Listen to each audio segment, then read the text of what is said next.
Hi, this is Mike Palucci. I spent some time recently trying to answer the question, what's going on with Facebook?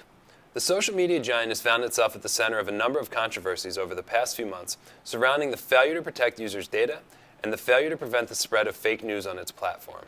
However, most alarmingly, the result of a New York Times investigation last month found that Facebook actually hired an opposition research firm to smear its opponents and critics, a move that many tech observers found alarming.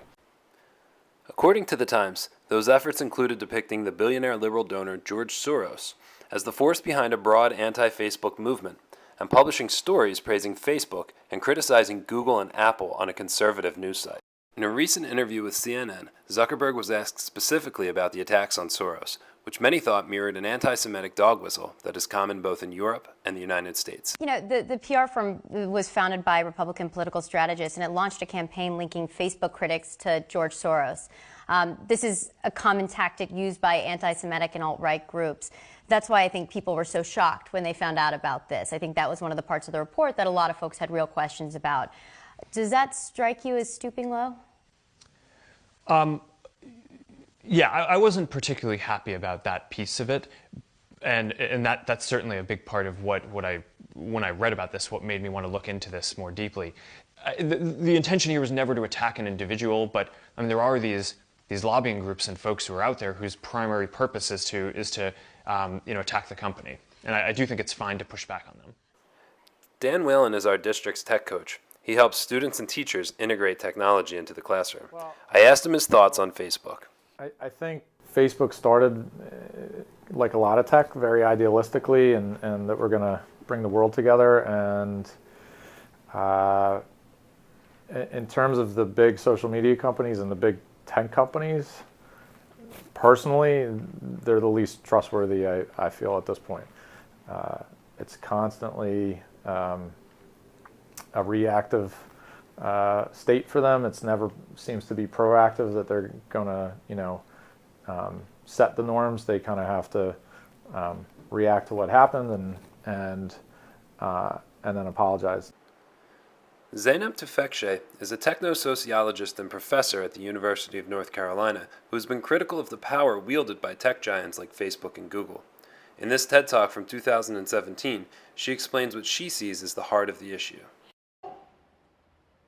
It's not that the people who run, Facebook or Google are maliciously and deliberately trying to make the country or the world more polarized and encourage extremism.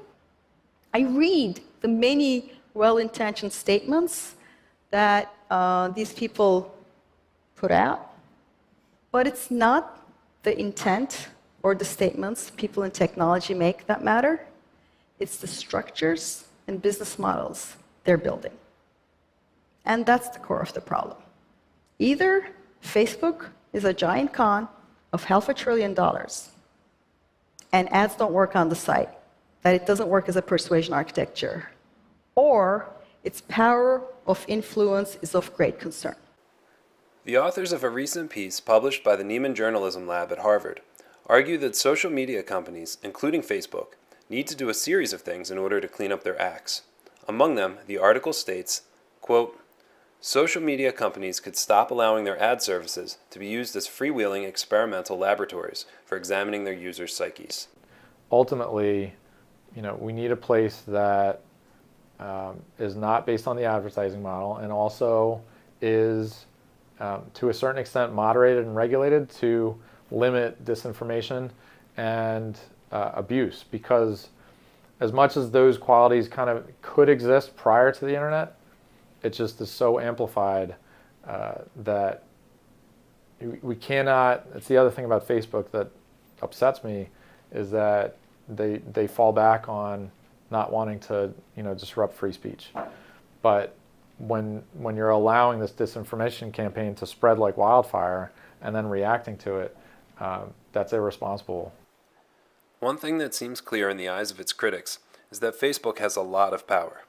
And no matter how much the company tries to downplay that fact, experts see it as something that poses a threat to cherished institutions like journalism, free speech, and even democracy itself. The authors of a blistering article from earlier this year that appeared in Wired interviewed 51 current or former Facebook employees and observed the following.